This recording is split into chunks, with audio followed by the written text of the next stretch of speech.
Cette semaine, à Ça se passe chez vous, nous recevons Abdelkarim, agent de développement à la MRC, un beau reportage sur le groupe Aidons-les et nous recevons Élisabeth Caron du Centre des femmes. Alors, ça se passe chez vous.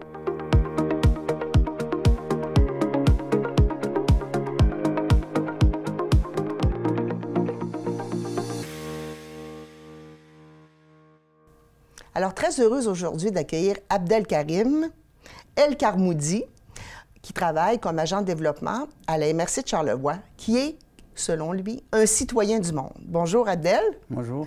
Alors, j'aimerais ça que tu nous expliques un peu ton rôle à la MRC, puis qu'est-ce que tu fais et qu'est-ce que vous faites pour les nouveaux arrivants. Mon rôle, je suis chargé de projet en développement territorial dans le volet de l'immigration. C'est un emploi nouveau qui fait suite à la stratégie socio-économique 2019-2029 de la MRC. Et dans cette stratégie-là, l'immigration est un enjeu important. La MRC de Charlevoix a mis en place une concertation et de cette concertation est né un plan d'action. De ce plan d'action est né mon emploi. Tu te définissais comme un citoyen du monde. Alors, j'imagine que dans ton baluchon, il y a dû avoir des choses intéressantes qui t'ont choisi comme agent de développement. C'est quoi ton bagage particulier qui va faire que tu auras une sensibilité aux nouveaux arrivants qui arrivent ici dans Charlevoix? Je pense que le premier bagage, c'est le fait que je sois moi-même un nouvel arrivant, issu de l'immigration, et que dans mon baluchon, j'ai déjà une double culture. Je suis franco-marocain, donc je sais très bien m'adapter à un nouvel environnement. Et le Canada était pour moi une terre promise et un endroit que j'ai choisi. Charlevoix, je l'ai choisi pour mon avenir et celui de mes enfants. Donc à partir de là, il s'est créé toute une expérience que je traîne avec moi depuis un certain nombre d'années. Et Charlevoix est un contexte vraiment favorable pour l'immigration future. Dis-moi, est-ce qu'à la MRC, présentement, on est capable de dresser un portrait un peu de cette immigration-là ici? Les gens viennent d'où? Est-ce qu'il y a eu il y a eu sûrement des augmentations? Parce que moi, j'habite quand même ici, je suis revenue dans ma région en 2000 et je vois bien qu'on accueille de plus en plus d'immigrants de différentes nationalités. Est-ce qu'il y a des statistiques? Effectivement, on voit, c'est quelque chose qui se voit, on peut commencer à quantifier. On a commencé depuis le mois d'août à mettre en place différents sondages auprès de ces nouveaux arrivants pour pouvoir quantifier ces personnes et savoir aussi d'où est-ce qu'elles proviennent. Et je peux vous donner quelques chiffres comme ça. Depuis le mois d'août, donc on a recensé environ 40 nationalités qui sont présentes sur notre grand territoire de Charlevoix. Es-tu sérieux? 40? Oui, 40 nationalités. Je ne pensais pas ça. Vous ne pensez pas? Non, ça me surprend. Ouais. Il y a des nationalités majoritaires telles que le Maroc, la Tunisie, la France ou les pays d'Amérique latine tels que le Mexique ou le Guatemala. Mais il y a des pays beaucoup plus exotiques, beaucoup plus lointains. On a des Japonais, on a des pays comme la Mongolie, la Finlande, l'Allemagne qui sont représentés dans Charlevoix. Ah, c'est merveilleux. Donc toi, ton travail, ça sert à aider ces nouvelles personnes-là. Donc tu sais cette réalité-là d'arriver. Est-ce qu'on choisit de venir dans Charlevoix? Est-ce qu'on nous propose de venir dans Charlevoix? Puis, tu sais, comment vous vivez ça? Parce que je sais, parce que j'ai des amis qui sont de d'autres nationalités, qu'il faut être très courageux et déterminé parce que le processus est long aussi, là, avant d'arriver à une certaine étape. Effectivement. Avec les chiffres qu'on a actuellement, ce que l'on sait, c'est que le travail consiste la première porte d'entrée pour les immigrants dans Charlevoix. La pénurie de main-d'œuvre, le vieillissement de la population sont, entre autres, des causes qui font que les employeurs vont aller chercher cela à l'étranger. Quant au fait que les gens choisissent, effectivement, ils le choisissent de vouloir venir ici parce que l'immigration en région est totalement différente de ce qui peut se faire ailleurs. Et chaque région a sa propre réalité. Et même nous, dans notre région de Charlevoix, chaque municipalité a une réalité différente. Donc, de ce fait, les gens choisissent de venir ici et choisissent aussi de venir travailler ici. Et ils savent que le processus d'immigration est long, mais sont prêts parce que la qualité de vie est meilleure et Charlevoix est une terre d'accueil très chaleureuse. OK. Donc, toi, par exemple, quand tu as décidé de venir en Charlevoix, c'est quoi les étapes que vit un immigrant quand il veut venir s'installer? S'installer, ça ne veut pas dire que tu as ta nationalité comme ça au bout d'un an ou deux, là? Non, pas du tout. Donc, quand moi j'ai décidé de venir, j'ai d'abord obtenu un permis de travail ouvert. avec ce permis de travail ouvert, ça m'a permis de venir ici au Canada et de pouvoir travailler. Il y a différents types de permis, des permis ouverts ou des permis fermés. La grande différence entre ces deux-là, c'est que le premier permet de travailler avec n'importe quel employeur, alors que le deuxième, on travaille avec un seul employeur spécifiquement pendant toute la durée de ce permis-là. Ensuite, selon la province, pour nous, en tout cas au Québec, on doit quantifier un certain nombre d'heures de travail en fonction de l'emploi dans lequel on est, pour ensuite se préparer pour faire les différentes démarches telles que le CSQ, le certificat de sélection du Québec, qui va nous permettre de faire la demande de résidence de permanente, et ensuite pour arriver à la citoyenneté. Donc entre le début et la fin, il y a environ 10 ans. Faut être déterminé, il faut vouloir, puis il faut faire les étapes au bon moment aussi parce que c'est pas toujours simple. Dis-moi, Abdelkarim, qu'est-ce que vous faites concrètement? Parce qu'avec 40 types de nationalités différentes sur le territoire de Charlevoix, j'imagine qu'à la fois nous, comme Québécois, comme gens de Charlevoix, on veut apprendre à vous connaître, puis vous voulez aussi, tu sais, vous intégrer dans le sens de créer un support ou une dynamique avec les gens parce qu'on n'arrive pas avec toute notre famille. Souvent, on arrive avec notre petit noyau personnel. Donc, j'imagine que ça doit être des choses sur lesquelles tu travailles. Effectivement, totalement. La MRC, comme je l'ai dit tantôt, on a un plan d'action d'accueil et de pleine participation des nouveaux arrivants. Dans ce plan d'action, il y a 4 grands axes. Informer la communauté à l'importance de l'immigration au sein de notre communauté. On a aussi réunir et favoriser toutes les conditions propices pour l'accueil, l'installation et l'établissement durable de ces nouveaux arrivants parce que finalement, si ces gens-là s'en viennent, on est tous gagnants s'ils s'établissent durablement ici. Ensuite, on a le fait de coordonner la concertation avec tous les partenaires en immigration. C'est déjà le cas depuis mon entrée en poste. Nous avons pu travailler avec un certain nombre d'organismes pour pouvoir soit concrétiser des activités, soit faire des formations et ainsi de suite. Et soutenir bien sûr le rapprochement culturel et interculturel entre la terre d'accueil et ces immigrants-là. Donc ça passe par les Charlevoisiens, ça passe par les nouveaux arrivants et on met en place des activités, des actions concrètes. Je pense qu'on peut, comme on peut le voir. Oui, hein? Celle-ci, par exemple, c'est le ciné dans le pré aux saveurs du Maghreb. Avec les merveilleuses tagines, ils sont très belles. C'est ça. C'était vraiment un événement. Et jusqu'à présent, tous nos événements ont été très réussis. La population locale a répondu présente. Donc on a vraiment dépassé tous les enjeux qu'on s'était fixés en termes de nombre, en termes d'activité. Donc ces actions-là sont faites pour que tout le monde puisse se retrouver et créer ce lien. Et des agents comme moi ou le service de main-d'œuvre à l'appui, le SANA, sont là pour essayer de créer ces liens-là. Parce qu'on s'est rendu compte, surtout après la pandémie, que les gens avaient besoin de l'humain. Oui. En fait, finalement, que l'on vienne de Aroué, Casablanca, Mexico, Sarrebourg ou Toronto, les gens ils recherchent la même chose, à créer du réseautage, à rechercher la chaleur humaine. Donc c'est ce qu'on veut, c'est ce qu'on crée à travers nos actions, à travers les différents événements qu'on a mis en place depuis cet été, et ça continue.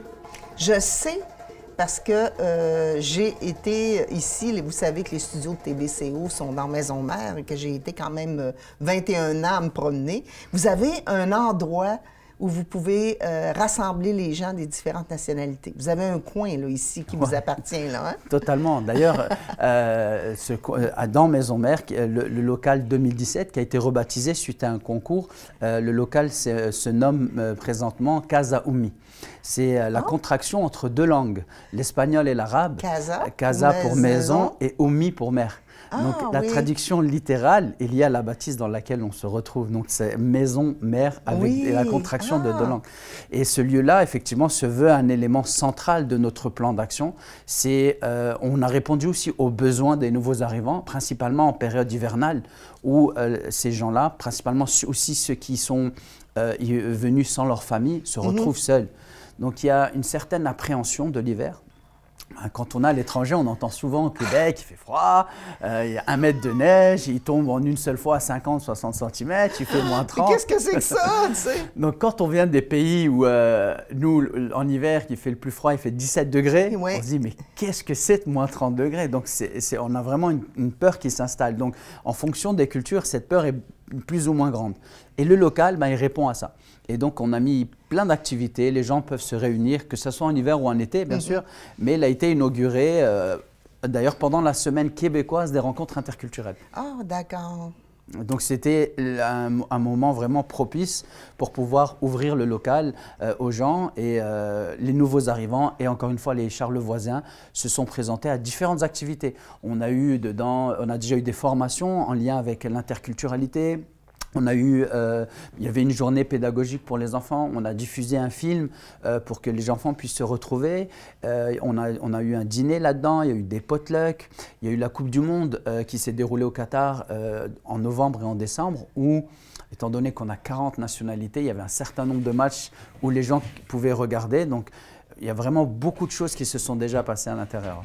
Donc, ce local-là, est-ce qu'il est accessible à tout moment? Par exemple, moi, je ne suis pas encore venue, j'en ai entendu parler, je sais où il est situé.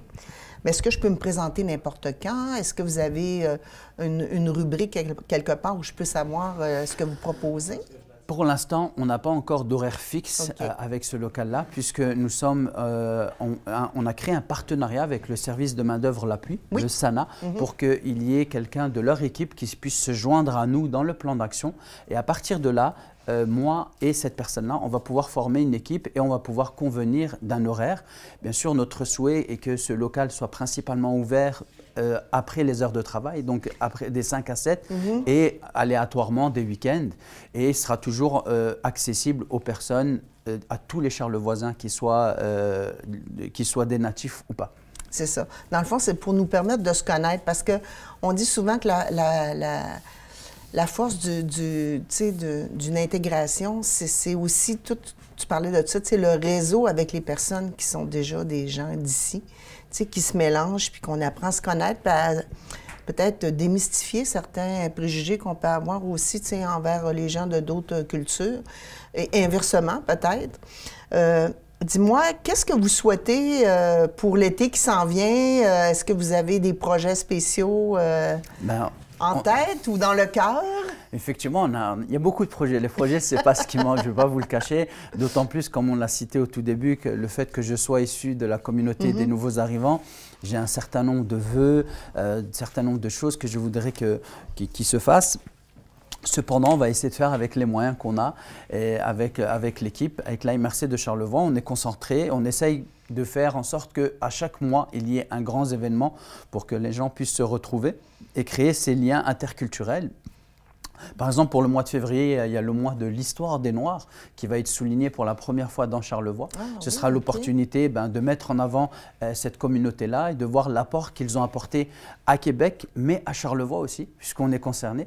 Je laisse un peu de mystère là-dessus pour que... J'espère que vous allez inviter Bob Kawina. Il y aura un certain nombre de choses qui vont se faire. Il y a de la culture, il y a de la musique. J'ai vu que ça a été très apprécié pendant la semaine québécoise des rencontres interculturelles. On a fait venir un certain nombre d'artistes, chanteurs qui sont venus. Il y avait des Norvégiens, des Français, des Belges et il y avait aussi la musique africaine où les gens se sont le plus lâchés, ont dansé et ainsi de suite. Et on va pouvoir les faire revenir lors d'un événement qui va se passer au Centre culturel Paul Médéric. Bon. Écoute, je ne sais pas s'il y a un autre sujet, s'il y a quelque chose d'autre que tu voudrais nous partager qui t'apparaît important.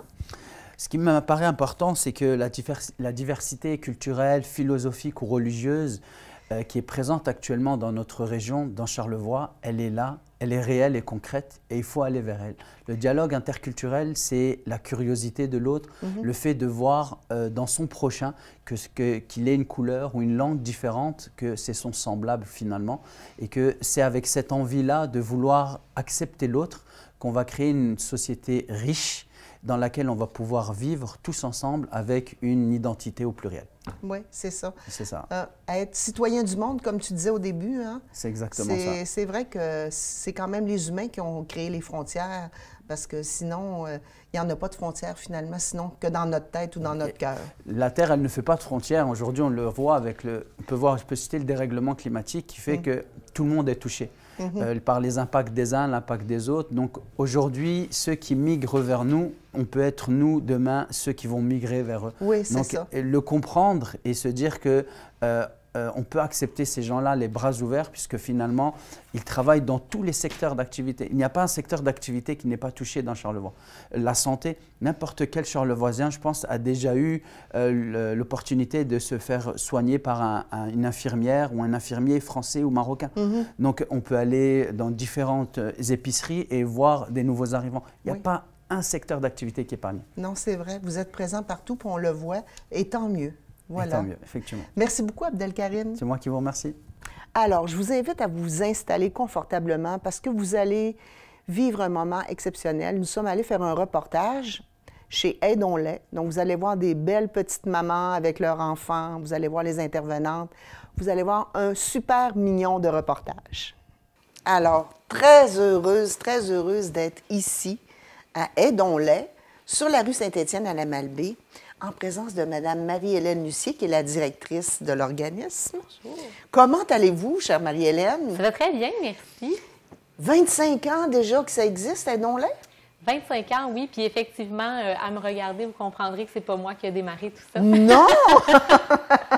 Donc, ça fait 25 ans que ça existe, puis c'est Brigitte Tremblay, en fait, qui est la fondatrice, qui, en fait, Aidons-les, ça a même une histoire plus grande qu'Aidons-les en soi, parce que ça a vraiment commencé avec un groupe de mamans qui se rassemblaient dans les maisons de une et l'autre pour se soutenir, pour s'entraider. Puis, à un moment donné, est né de ça le désir de créer quelque chose de solide. Puis, c'est là que Aidons-les, finalement, a émergé. Puis, Brigitte a vraiment tenu le fort pendant ces 25 années, jusqu'à, en fait, on entamait la 25e année quand Brigitte a pris sa retraite l'an dernier. Donc, moi, ça fait 1 an que je suis ici. J'imagine que tu étais déjà présente dans l'organisme à ce moment-là? Oui, ça faisait quand même un certain temps parce qu'en fait, moi, ça faisait, mon Dieu, bien, ma grande fille a 8 ans. Donc, ça veut dire que ça fait 8 ans que je côtoie Aidons-les, d'abord comme maman, parce que c'est ça, j'ai commencé à venir dans les cafés au lait, puis après ça, je me suis impliquée parce que je suis tombée dans l'allaitement un peu comme Obélix dans la potion magique. j'ai vraiment, là, je suis embarquée à fond là-dedans, j'ai voulu m'impliquer, j'ai voulu aussi redonner aux autres mamans. Donc, je suis devenue d'abord marraine d'allaitement. Puis après ça, je me suis impliquée sur le CA de l'organisme aussi. Puis à un moment donné, justement, dans un café au lait, Brigitte lance qu'elle pense à sa retraite et que là, elle n'a pas vraiment de prospect là, pour suivre la mission. Et puis là, je fais, mon Dieu, mais moi, il me semble que... Tu t'es sentie appelée par ça. Je rêve de faire ça, tu sais, il me semble que je me vois là, poursuivre ça. Puis, Je trouve qu'il n'y a rien de mieux pour un organisme, pour sa santé, d'avoir déjà quelqu'un qui connaît les rouages puis qui reprend le bâton comme une course à relais. Hein. Dans la vie, les organismes peuvent se développer grâce à ce principe-là. C'est bien que tu te sois sentie appelée. Je crois que ça a comme facilité la transition aussi. Même, tu sais, j'étais connue des membres du CA, les partenaires aussi avec qui on travaille me connaissaient parce que, je sais pas, on travaille, mettons, en collaboration avec, supposons, la Maison de la Famille, mais moi, je connaissais aussi la Maison de la Famille pour avoir utilisé leurs services. Donc, tu sais, les contacts ont été relativement faciles à faire. Puis, c'est ça. Fait que c'est de là qu'on a commencé à travailler ensemble, moi et Brigitte. Je l'ai accompagnée, dans le fond, un peu comme son petit chien de poche, là, dans toutes les sphères d'Aidons-les. Expliquez-moi qu'est-ce que vous faites pendant vos journées de travail ici. J'ai changé de fonction, effectivement, mais ça reste que c'est service à clientèle.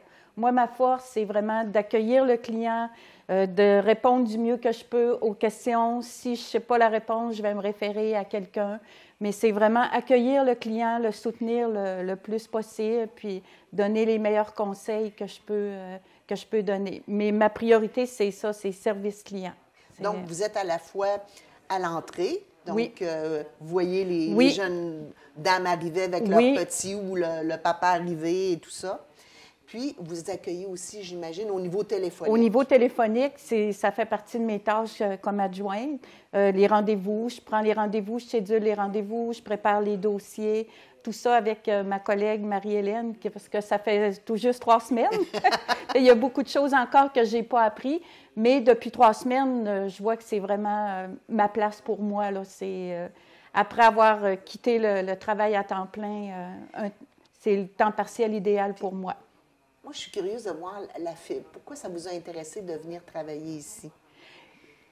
par curiosité au départ, parce que aussi, vu que c'est communautaire, c'est vraiment un partage de nos connaissances qu'on partage avec tout le monde, puis un milieu humain, un milieu vraiment axé sur l'humain et non sur les revenus, les objectifs à atteindre, vraiment plus le côté humanitaire. Puis, vous m'avez dit, parce que quand j'arrive en préparation de reportage, on prend toujours du temps un peu pour se parler.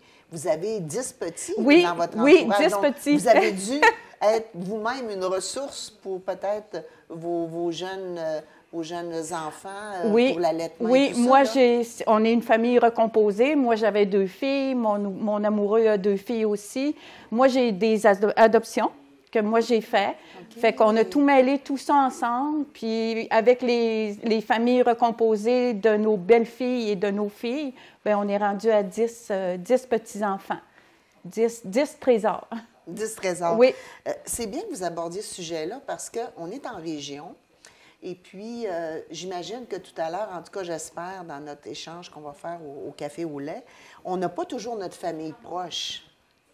Donc, exact. Vous devez voir des demandes rentrer ici de personnes qui n'ont pas, tu sais, leurs parents ne sont pas ici, leurs familles ne sont pas ici, puis qui viennent, qui vous appellent pour avoir un soutien. Oui, puis nous, on offre le soutien justement avec les cafés au lait, puis les rencontres aussi prénatales. C'est le but, c'est vraiment de réunir tout le monde, puis donner les meilleurs conseils possibles qu'on peut trouver. Merci, Mme Louise. Ça me fait plaisir. Alors, allons prendre un bon café au lait. Un bon café au lait, parfait. Alors, merci beaucoup d'accepter de nous faire un petit partage sur les joies du café au lait. Donc, nous sommes en présence de qui? Moi, c'est Annick, puis on a Flora ici. Florès? Allô? Flora. Ah, Flora, mon Dieu, j'avais compris Florès. Il y a tellement de beaux prénoms maintenant. Mais Flora, c'est tout. Là, fleurir avec ton beau sourire. Tu vas en faire fleurir des cœurs, probablement, ma belle Flora. Donc, dis-moi, qu'est-ce qui t'a amené, toi, à venir ici à Aidons-les? Moi, ça a commencé un peu... J'étais enceinte la première fois où je suis venue à un café au lait. Je suis venue avec une de mes amies qui, elle, avait un bébé. Puis là, ça m'a permis un peu de connaître le service au préalable, puis j'ai emprunté quelques livres. Mais c'est surtout après l'accouchement que j'ai eu besoin d'Aidons-les. C'est tellement généreux comme service, ils sont venus à la maison parce que là, j'avais une urgence avec l'allaitement. Puis Marie-Hélène est venue chez moi porter des tétrelles, des chandails de portage, m'aider un petit peu à aider conseils pour l'allaitement parce que ça a été un début un peu... Un grand défi. Oui, c'était assez abondant. Puis là, j'avais comme besoin d'aide. Puis Marie-Hélène est venue m'aider à mon secours. Fait que ça l'a beaucoup aidé. Puis sinon, c'est ça, je suis venue à plusieurs cafés au lait aussi, puis ça crée comme une communauté.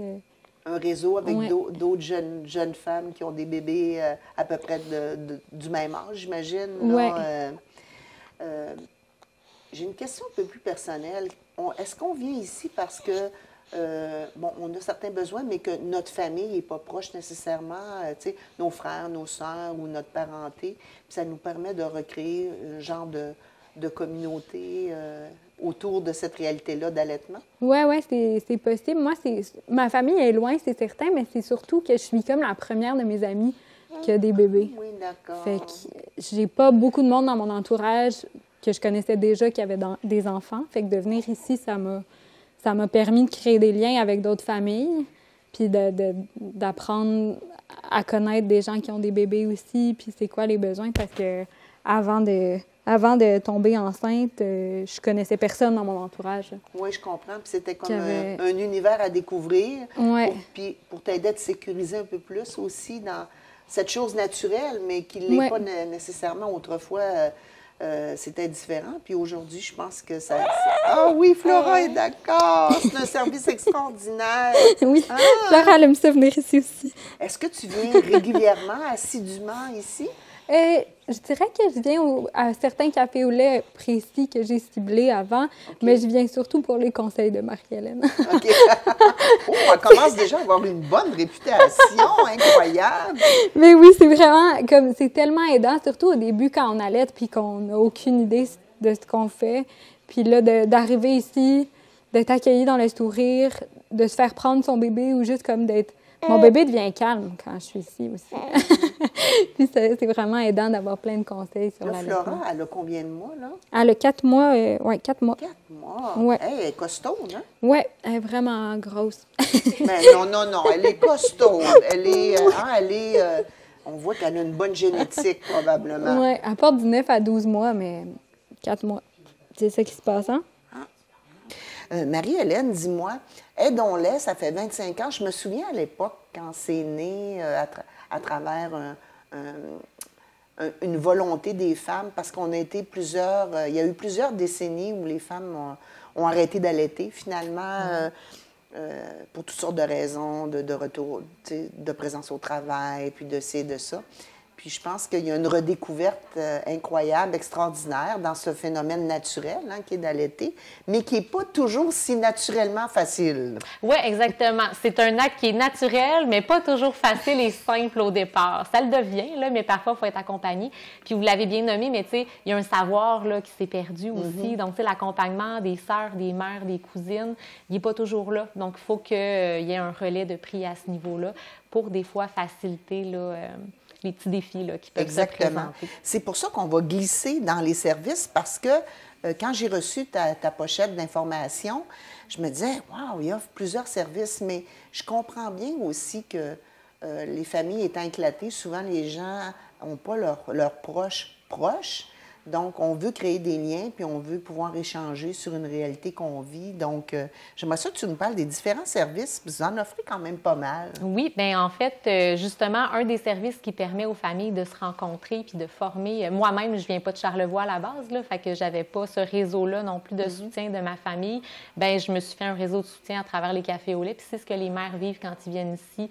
Pour ces rencontres-là, c'est de socialiser dans le fond. Donc, des rencontres de café au lait, on en a ici au local de la Malbaie, à toutes les semaines, les jeudis après-midi, puis on en a aussi à Baie-Saint-Paul. Donc, c'est moi qui se déplace à Baie-Saint-Paul. Vous avez un local satellite ou vous êtes au Centre des femmes? En fait, on loue un local. Là, présentement, c'est chez Pro Santé. Historiquement, ça s'est déjà fait aussi au CLSC. Tu sais, on a déjà bougé, mais pour l'instant, depuis un certain temps, ça se fait chez Pro Santé là, à Baie-Saint-Paul. On a un petit local à l'étage qu'on loue, puis on est là tous les mardis après-midi. Donc, à toutes les semaines, on permet aux mamans de se rencontrer. Puis je dis aux mamans, puis en même temps, ça peut être les mères, les grands-mères, les papas, des fois c'est une amie. Mais tout le monde est bienvenu. Les mères qui allaitent, puis même celles qui allaitent pas ou qui allaitent plus, sont bienvenues aussi parce que le but, c'est de faire un réseau de soutien. Puis on parle d'allaitement, mais on parle aussi de la vie de jeunes parents, en fait, les enjeux qu'on rencontre. Puis je pense que les mères, en fait, se rendent compte aussi que les défis qu'elles rencontrent ne sont pas les seuls à les rencontrer. Puis ça fait du bien de se sentir écoutée, comprise. Moi, je suis curieuse de voir pourquoi ça vous a intéressé de venir travailler ici? Par curiosité au départ, parce que aussi, vu que c'est communautaire, c'est vraiment un partage de nos connaissances qu'on partage avec tout le monde, puis un milieu humain, un milieu vraiment axé sur l'humain et non sur les revenus, les objectifs à atteindre, vraiment plus le côté humanitaire. Puis, vous m'avez dit, parce que quand j'arrive en préparation de reportage, on prend toujours du temps un peu pour se parler. Vous avez 10 petits dans votre entourage. 10 donc, petits. Vous avez dû être vous-même une ressource pour peut-être vos jeunes enfants pour l'allaitement et tout ça. Moi, on est une famille recomposée. Moi, j'avais 2 filles. Mon amoureux a 2 filles aussi. Moi, j'ai des adoptions que moi, j'ai fait.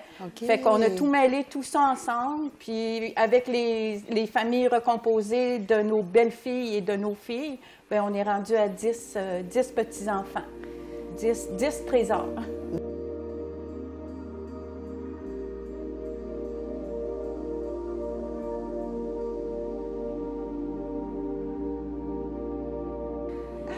Nous recevons Audrey et Petit Rémi. Oui. Petit Rémi qui a à peine 1 mois. Oui. Ça ne change pas la vie, mais ça la change quand même pas mal. Ça change notre monde à nous, c'est ça.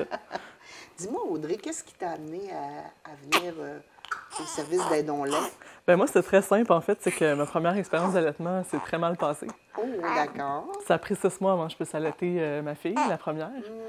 Puis c'était comme beaucoup de, comment que je pourrais dire, d'émotions et de... D'appréhension. Oui, d'appréhension, c'est ça. Fait que j'avais besoin de gagner confiance en moi.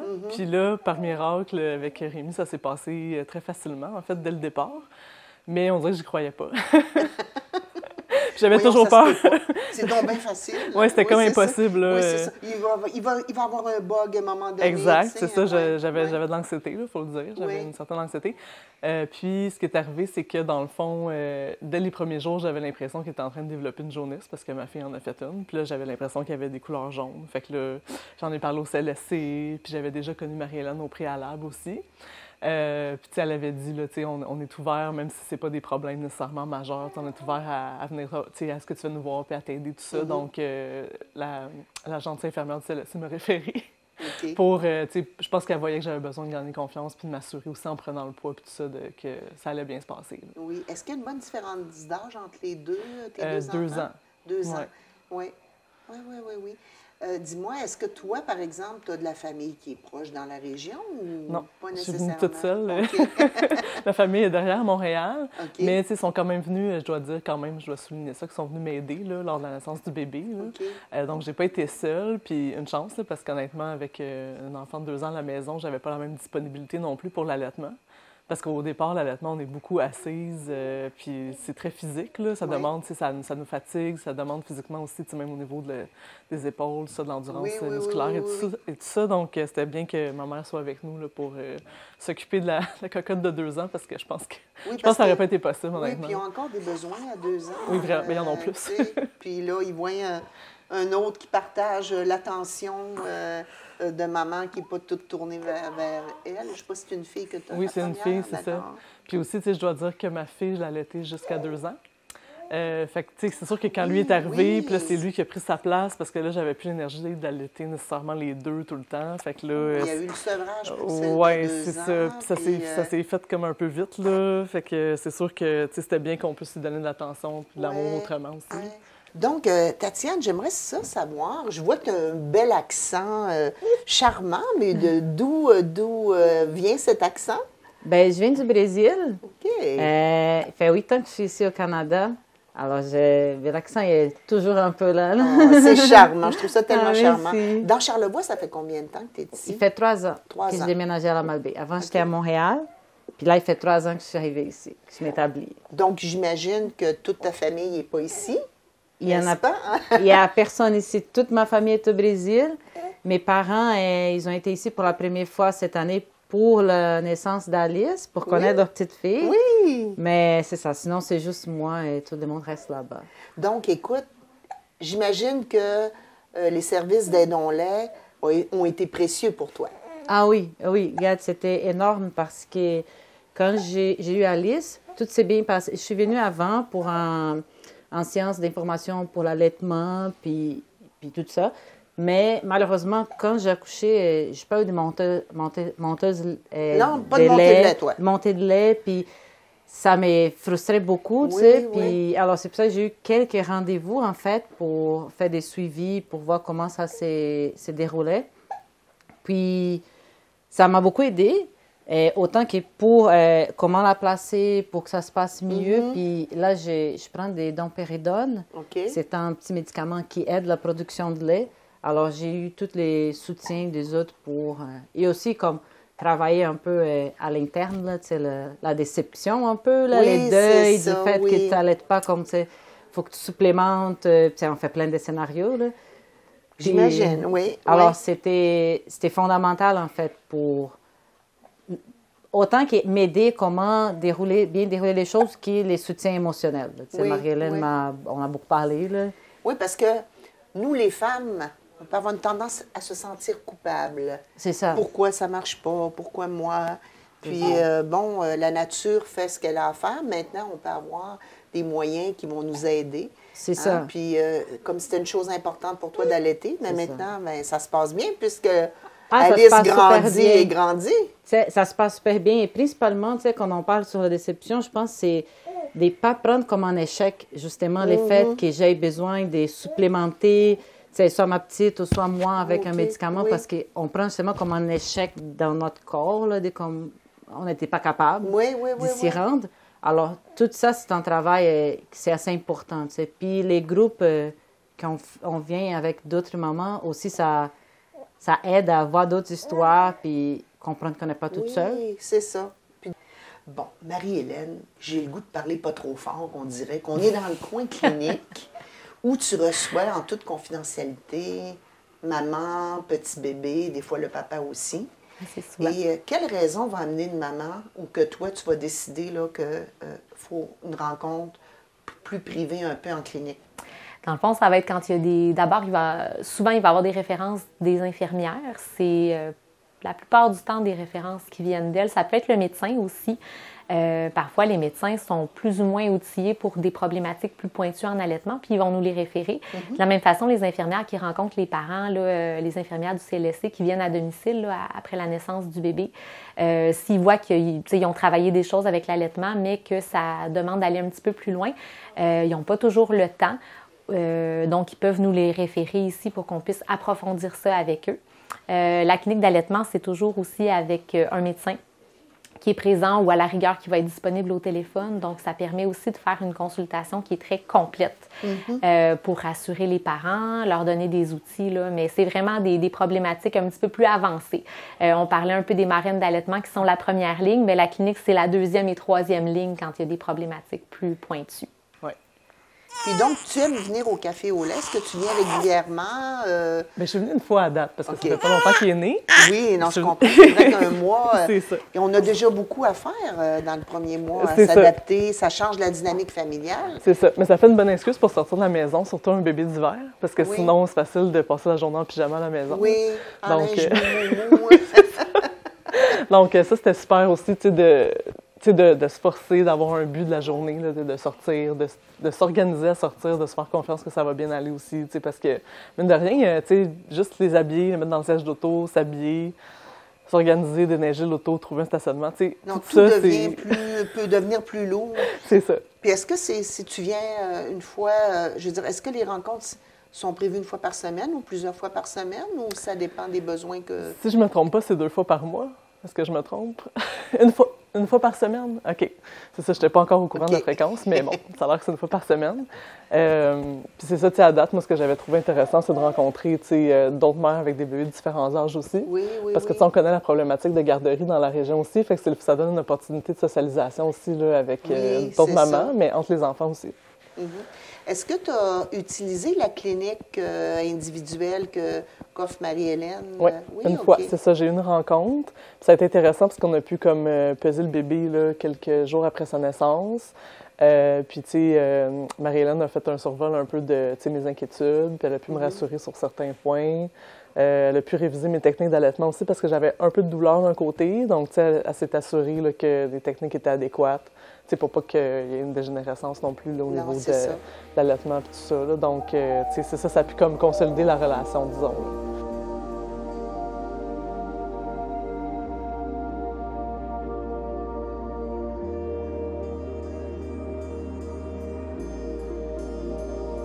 Ici, aujourd'hui, on te rencontre dans le secteur de la petite clinique. La petite clinique. Donc, toi, tu es venu à quelques reprises ici. Quelques reprises, 4-5 fois, je pense.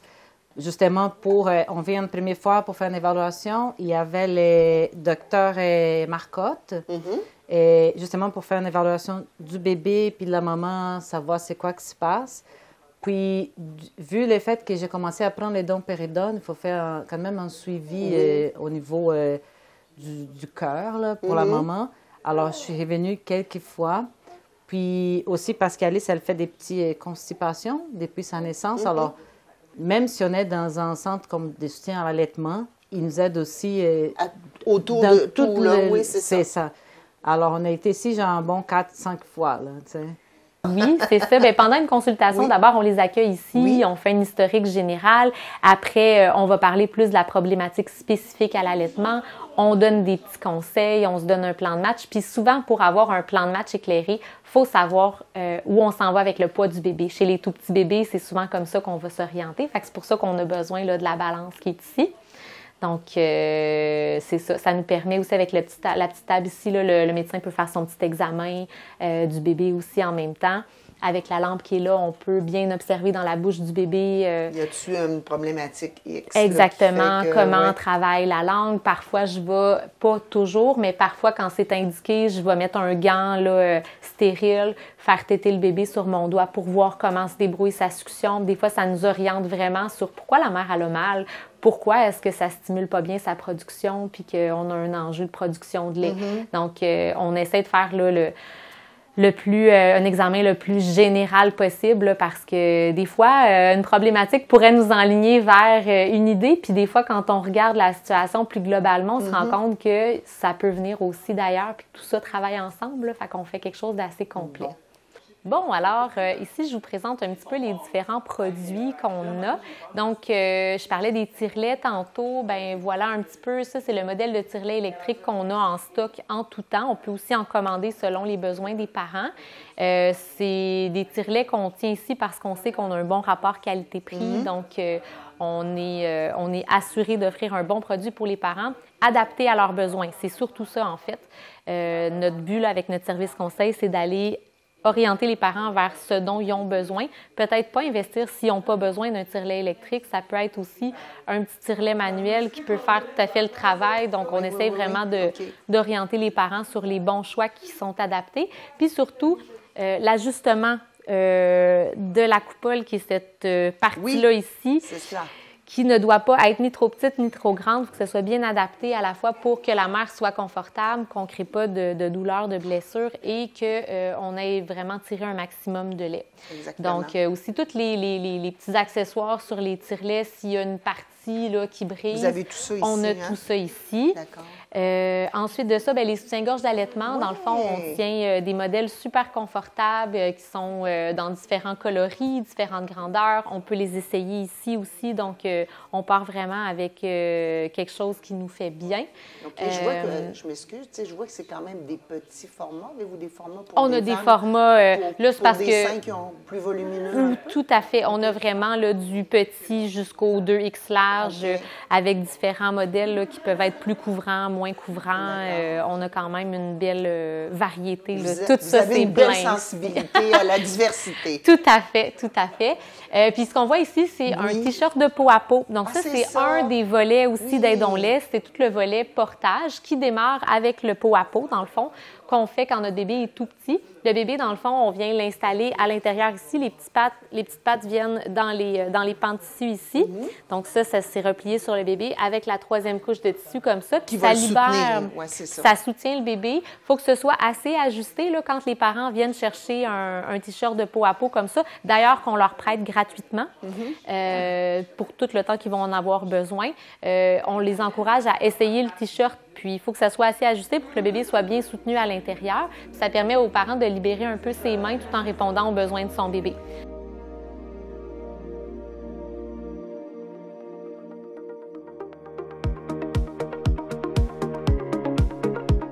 Alors, je reçois la merveilleuse et légère Élisabeth Caron, intervenante sociale au Centre des femmes à Baie-Saint-Paul.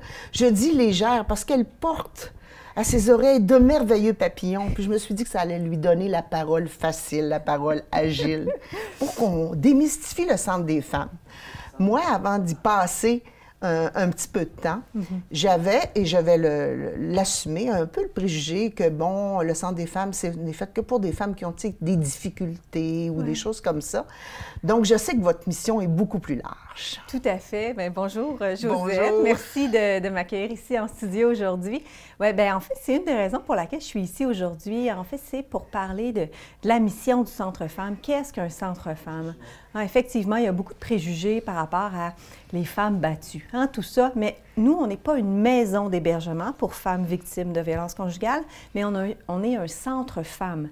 Donc, on est un lieu, un espace d'accueil chaleureux pour toutes les femmes, peu importe leurs origines, leur réalité sociale. Donc, c'est un lieu d'implication, un lieu d'échange, un lieu de support, d'accueil, de référence aussi. Oui, puis je sais que vous connaissez tous les organismes qui peuvent aider une femme qui aurait je ne voudrais pas dire des difficultés, mais qui va... Tantôt, tu disais, parce qu'on s'est parlé un petit peu avant, tu sais, on vit des passages dans notre vie de personnes adultes, que ce soit un homme ou une femme. Oui. Les femmes vivent certaines réalités. Oui. Donc, vous êtes le lieu par excellence, je trouve, parce que j'y ai passé par intérim du côté de la Malbaie.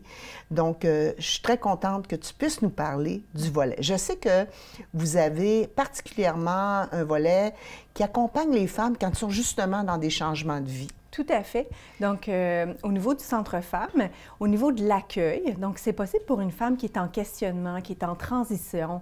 Par exemple, une femme qui a terminé de travailler, qui commence sa retraite et qui aimerait s'impliquer dans un lieu pour les femmes ou qui aurait besoin de références, qui aurait besoin de soutien ou qui a envie, par exemple, d'explorer d'autres facettes d'elle-même que le travail. Donc, de suivre des formations, des ateliers de groupe, peut-être même juste avoir de l'écoute et du soutien de manière individuelle. Donc, on est vraiment un lieu par excellence d'accueil et de référence. Tu parlais d'une femme qui serait dans un passage où elle voudrait s'impliquer pour faire d'autres choses. Recherchez-vous des bénévoles dans votre organisme? Bien, tout à fait, justement. En fait, là après Noël, on est dans une période de recrutement à nouveau de bénévoles. D'accord. On a surtout besoin à nouveau de l'accueil et de la réception. Donc, nous, quand les personnes appellent au Centre Femmes, c'est jamais un répondeur. Il n'y a pas de boîte vocale, tout ça. Il y a une personne qui répond. Et on cherche des femmes qui pourraient répondre au téléphone et référer vers une intervenante. Donc, ou d'être à l'accueil, assise, et d'accueillir les femmes et de les référer vers une intervenante ou de prendre les inscriptions, tout ça. Donc, des femmes chaleureuses qui ont envie de s'impliquer de manière bénévole à l'accueil et à la réception. Admettons que je serais intéressée. Puis là, je me dis, oui, c'est vrai, mon parcours personnel, j'ai fait telle chose. Puis je ne sais pas si je serais capable de référer les femmes et tout ça, mais j'imagine, vous connaissant, que vous donnez une formation minimale pour que cette personne-là se sente à l'aise de pouvoir répondre au questionnement qu'une femme aurait au téléphone. Oui, tout à fait. Puis l'objectif, c'est pas de faire de l'intervention, de la relation d'aide. C'est vraiment, on explique à la femme comment utiliser le téléphone, le fonctionnement du téléphone. Puis après ça, nous, on est toujours là. Puis on offre une petite formation. Et si tu doutes de toi, et tu ne te sens pas confiante, bien là, je te dis, c'est encore plus l'occasion de le faire. Parce que c'est aussi une façon pour reprendre confiance, reprendre l'estime de soi, faire confiance à ses compétences, tout ça, développer des nouveaux horizons. Donc, l'implication sociale permet d'ouvrir des portes, de rencontrer des nouvelles personnes. Donc, c'est très profitable, surtout pour les personnes qui doutent d'elles-mêmes. Admettons que je ne suis pas dans un passage vers la retraite. Oui. Mais ça va faire plusieurs années que je fais le même travail. Puis, tu sais, je sais qu'il y a bien des possibilités de travail. Mais en même temps, quand on change de travail, on veut s'assurer qu'on va être au bon endroit, qu'on va se sentir bien. Ou ça fait plusieurs années que je suis à la maison avec les enfants. Puis là, j'ai l'impression que je vaux rien. Parce que là, tu sais, ça va faire 7 ans, 8 ans que je n'ai pas travaillé. Je sais que vous faites un bel accompagnement pour ça, pour les femmes. Oui, tout à fait. Donc, on a un service d'aide à l'emploi qui s'appelle Femmes en emploi. Et dans le cadre de ce service-là, les femmes peuvent obtenir du soutien de façon individuelle ou de groupe pour les épauler, en fait, dans leur questionnement, pour un retour au travail, ou ça peut être aussi pour est-ce que je suis dans le bon emploi? Donc, on peut accueillir des femmes qui sont sans revenus, qui sont au chômage, qui sont sur la sécurité du revenu, mais aussi des femmes qui travaillent 30 heures et moins. Donc, un emploi à temps partiel, mais qui parfois ne me convient pas. Et j'aimerais avoir du soutien pour changer de travail ou peut-être même pour être bien au travail. Ah, quel mot que tu as dit. Parce que c'est vrai que parfois, ça peut faire 7, 10 ans, 12 ans qu'on est au même endroit. Puis à un moment donné, on est dans un point de saturation ou de rupture. On n'est plus bien, on se sent plus épanoui. Mais tu sais, aller ailleurs, faire le saut, même s'il y a plein d'emplois disponibles, c'est pas évident de vivre cette étape-là. Puis je sais que vous pouvez accompagner les femmes dans cette... qui ont ce sentiment-là. Oui, c'est ça. Puis parfois, de faire un changement d'emploi n'est pas nécessairement la meilleure solution. Donc, de prendre du temps avec une intervenante, donc c'est moi qui s'occupe du service d'aide à l'emploi, de prendre du temps avec moi et d'échanger sur votre réalité de travail, mais parfois, ça permet de prendre du recul et peut-être de changer certains éléments ou peut-être de travailler plus au niveau de la communication avec l'employeur pour apprendre à mettre ses limites, prendre confiance, apprendre à dire non, renégocier peut-être le cadre de l'emploi, les balises. Puis justement, bientôt, on va offrir des ateliers sur la communication non violente. Donc, j'ai une collègue qui va offrir ces ateliers-là et il y a des personnes qui sont inscrites au service d'aide à l'emploi qui vont participer aux ateliers de communication. Parce que la communication entre collègues, employeurs, c'est pas toujours facile. Donc, de remettre là, les pendules à l'heure là, par rapport à soi, puis se remettre en confiance par rapport à l'affirmation de soi, c'est très important. Oui, puis de le faire dans un contexte où on a une bonne lecture de la situation, à la fois de nous-mêmes et des autres. Oui. Moi, je donne une formation qui s'appelle le profil Nova. C'est basé là-dessus, sur la communication. Oui. C'est le nerf de tout. Dans notre vie personnelle, dans notre vie familiale. Puis plus on a une implication émotionnelle, plus ça peut être difficile. Oui. Puis je sais que vous offrez plusieurs ateliers intéressants là-dessus. C'est merveilleux. Mais vous ne faites pas seulement ça. Non, c'est ça. Vous avez bientôt un bel événement annuel qui s'appelle Visuel. Oui. Alors, qu'est-ce donc que cet événement? Visuel, l'exposition visuelle. Écoutez, ça fait plus de 20 ans que ça existe ici dans la région. C'est co-organisé par les deux Centres Femmes, Centre Femmes au pluriel et Centre Femmes de Charlevoix à Baie-Saint-Paul. Et donc, 2 expositions, Est-Ouest. Et cette année, nous, l'exposition va avoir lieu au centre commercial, ici, le village. Et donc, on est à la recherche, en fait, de femmes, artistes, amateurs, professionnels, artistes d'un jour. Donc, des femmes qui auraient envie de s'exprimer. Juste s'exprimer. À travers les arts. Et vraiment, ce qu'on veut démontrer, en fait, c'est l'expression des femmes, l'opinion des femmes. Donc, une vision féministe, en fait, de leur réalité. Et peu importe vos compétences au niveau artistique, vous êtes les bienvenus. Et les inscriptions, là, sont un peu prolongées, donc jusqu'au 31 janvier. Puis même si ça dépasse, là, ça devrait être correct. Donc, si vous avez envie de créer une œuvre, et ça peut être de la sculpture, de la peinture, du dessin, ça peut être un poème, peu importe. Donc, je pourrais écrire une chanson, là, si je me sentirais inspirée, puis venir la jouer ou l'enregistrer. Tout à fait. Donc, c'est vraiment une belle façon de s'exprimer. Et l'exposition est organisée dans le cadre de la Journée internationale des droits des femmes. Donc, c'est vraiment une belle opportunité. Et c'est seulement 15 $ pour s'inscrire. C'est pas très cher. Pour nous, ça permet juste de payer les frais du vernissage ou la papeterie qu'on achète. Là. Donc, c'est vraiment une belle opportunité, une belle activité, un beau moyen de socialiser aussi. Donc, vous avez extensionné la date au 31 janvier, mais cette exposition-là, elle se fait à quelle date? On a combien de temps pour créer ce qu'on veut créer? Ça va avoir lieu la première semaine de mars. Donc, les dates sont encore à déterminer, là, mais au courant de la première semaine de mars, et ça dure 1 mois. D'accord. Donc, voilà. Oui, c'est un bel événement. Je me souviens d'y avoir participé il y a quelques années. Et ça me tenterait. Ça me tenterait. Surtout que je savais que j'étais hors délai, mais vous avez ouvert ça jusqu'au 31, alors c'est bien. Oui, c'est encore le temps. Puis il ne faut pas hésiter à nous contacter là, au Centre Femmes là, pour avoir plus d'informations. Peut-être si vous doutez de vos compétences ou si vous n'avez pas aussi d'espace pour créer. À la limite, nous, on peut même vous prêter un espace, un local, une plage horaire pour vous permettre de créer votre œuvre. Parce qu'à la maison, ce n'est pas toutes les femmes qui ont un espace. Donc, je sais que vous organisez aussi toutes sortes d'événements. Des fois, ça dépend de votre thème annuel ou de qu'est-ce que vous voulez mettre en valeur à travers votre mission. Donc, avez-vous des événements qui vont se réaliser bientôt? Oui, bien, ce qui s'en vient là au mois de janvier, à la fin janvier, le 31 janvier, on va avoir un dîner communautaire. Donc, ça va être notre premier dîner de l'année 2023. Et le thème, c'est « Tissons des liens ». Hein, le Centre des femmes, c'est un lieu de socialisation, c'est un lieu de rencontre entre femmes et on veut créer un espace d'échange entre les intervenantes, les femmes, entre elles et aussi les familles, le volet famille. Parce que je ne sais pas si vous savez, mais au Centre Femmes, on a le volet femmes et on a le volet famille. Donc, pour des parents qui ont des enfants 0-5 ans. Donc, toutes ces personnes-là seront invitées à venir le 31 janvier, le mardi 31 janvier, pour un dîner communautaire. Toutes nationalités confondues. Oui, c'est sûr, c'est sûr.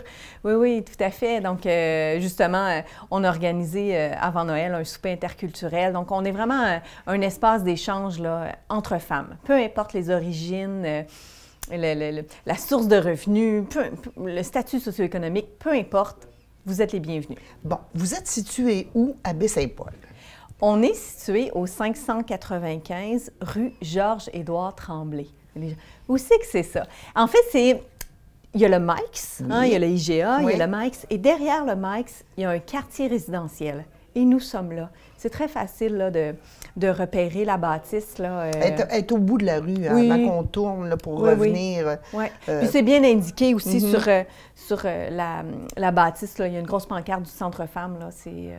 Puis, est-ce que, Élisabeth, vous avez un journal que les gens peuvent s'abonner? Est-ce que vous avez une façon qu'on sache un peu votre planification et vos activités? Oui. Bien, en fait, à chaque mois, on publie une infolettre que les femmes peuvent recevoir par courriel ou elles peuvent venir la récupérer en format papier au Centre Femmes, où on explique en fait toutes les activités femmes et familles. Et ensuite, les femmes peuvent s'inscrire. C'est aussi possible de nous suivre sur le Facebook du Centre Femmes. Oui, c'est le meilleur endroit, mais il y a des femmes qui ne sont pas nécessairement sur Facebook, là, mais... Donc, je me sentirais interpellée, je pourrais téléphoner. Oui. Être reçue par une bénévole à l'accueil, puis dire, ben j'aimerais laisser mon adresse courriel pour recevoir l'infolette, pour voir un peu les activités, puis pas se gêner pour venir, là, de ne pas se sentir mal à l'aise. Vous allez toujours être super bien accueillis. Est-ce que vous avez aussi le service de cuisine communautaire? Ou, je sais que ça a été un volet important à un moment donné. On a des cuisines collectives. Donc, des femmes qui se regroupent pour cuisiner ensemble et repartir ensuite avec des portions. Mais présentement, nos groupes sont complets. C'est populaire. C'est très, très populaire. Mais ça m'amène en fait à un autre volet qu'on a développé. Actuellement, on récupère des denrées périssables que le Centre communautaire Pro-Santé a en trop. Et on les récupère au Centre Femmes. Et il y a des bénévoles qui viennent. Les cuisines, en fait, font des batchs de soupe, de compote, ça peut être des pains de viande, peu importe, transforment la nourriture et on redonne cette nourriture-là à des femmes dans le besoin. Donc, s'il y a des femmes qui auraient envie de popoter, c'est vraiment un beau lieu d'implication. Puis, elles peuvent repartir avec un plat de soupe là, pour les remercier de leur implication. Mais c'est vraiment une belle façon de lutter contre la pauvreté, améliorer au niveau toutes les denrées alimentaires des épiceries qui pourraient être jetées. Bien, nous, on les transforme. Au lieu de les jeter à la poubelle, bien, on les transforme et on les redonne. Ah, c'est merveilleux. Donc, j'aurais le goût de faire du bénévolat culinaire. C'est possible de donner mon nom, alors? Tout à fait. Donc, c'est vraiment un autre espace de bénévolat. Puis, j'aimerais ça aussi ajouter, au niveau des bénévoles, il y a un autre volet qu'on cherche beaucoup. C'est au niveau du volet famille. On a besoin de femmes qui ont envie de garder des enfants 0-5 ans pendant peut-être 1 heure ou 2, pendant que les parents participent à une formation, à une activité. Les enfants sont gardés dans une autre pièce. Au centre même. Au Centre Femmes même. Donc, ça permet aux parents d'avoir une formation, une activité entre parents et les enfants, ils sont gardés par des bénévoles. C'est des bénévoles qu'on a très bien choisis, on s'assure au niveau de la sécurité, tout ça. Et il y a une intervenante aussi qui accompagne ces femmes-là. Mais on cherche vraiment assidûment des femmes qui auraient envie de bercer un bébé, garder un petit bout de chou de 2 ans, donc qui ont envie de s'impliquer plus au niveau de la famille. Oui. Ah, c'est un beau style de bénévolat aussi, quand on a la fibre d'aimer les enfants, d'être en contact avec eux. Puis c'est pas trop long. Non, c'est ça. Puis on sait qu'on rend un grand service aux parents, puis on leur donne un répit, c'est-à-dire pas le casse-tête, d'avoir tout le temps l'oreille attendue, bon, qu'est-ce qui se passe, ou on l'esprit tranquille pour suivre une formation qui va les aider. Tout à fait. Puis c'est pas trop impliquant, parce que ça peut être seulement 1 fois par mois. Donc, c'est pas à chaque semaine ou c'est pas des grandes plages horaires, là. Donc, on ne demande pas nécessairement des femmes qui ont des formations d'éducatrices en garderie ou quoi que ce soit. C'est vraiment des femmes qui auront envie de s'impliquer à garder des enfants, 1 heure ou 2, le temps que le parent puisse avoir un espace de répit, un espace de formation pour eux. C'est bien. Oui. Est-ce qu'on a parcouru toutes les choses que tu avais le goût de nous partager aujourd'hui? Oui, bien écoutez, je pense que ça fait le tour. Puis je vous remercie beaucoup de m'avoir reçue en studio. Puis je veux juste dire aux femmes, n'hésitez pas à venir au Centre Femmes. Venez. Je sais que ça peut être gênant. Souvent, ce qu'on entend, ce que les femmes disent, c'est que la plus grande difficulté, c'est de rentrer. Le premier pas. Le premier pas, d'ouvrir la porte, de cogner. Il y a beaucoup de femmes qui disent « Mais qu'est-ce que je fais ici? C'est pas ma place. » Puis finalement, ils sont tellement contentes d'avoir osé franchir la porte. Puis ils sont tellement surprises par l'accueil chaleureux. Et le Centre Femmes, c'est une maison. Hein? C'est chez vous. Oui, donc, quand vous rentrez au Centre Femmes, vous êtes comme chez vous. On vous offre un bon café, un petit biscuit, puis on prend le temps d'échanger avec vous. Puis c'est un espace qui appartient aux femmes. C'est important, ça. C'est important de pouvoir se réseauter dans un endroit où on se sent en sécurité, on se sent accueilli. Et puis, je vous le dis, le Centre des femmes, que ce soit du côté de la Malbaie ou Baie-Saint-Paul, c'est un endroit où vous pouvez aller pour de multiples raisons. Ils vont pouvoir vous accueillir, ils vont pouvoir vous aider à trouver des pistes de solutions ou tout simplement le partage, le soutien, parce que ça brise l'isolement aussi que certaines personnes peuvent vivre là, en avançant en âge ou en étant même immigrant seul. Bien, ça peut être pour une femme l'occasion de se sentir soutenue puis de se créer un nouveau réseau. Oui. C'est ça qui est important aussi. Oui, oui, tout à fait. Puis surtout de ne pas rester seul à la maison avec ce qu'on vit. Parce que ça, c'est ça le pire. Donc, quand on en parle une première fois, après, toutes les possibilités s'ouvrent.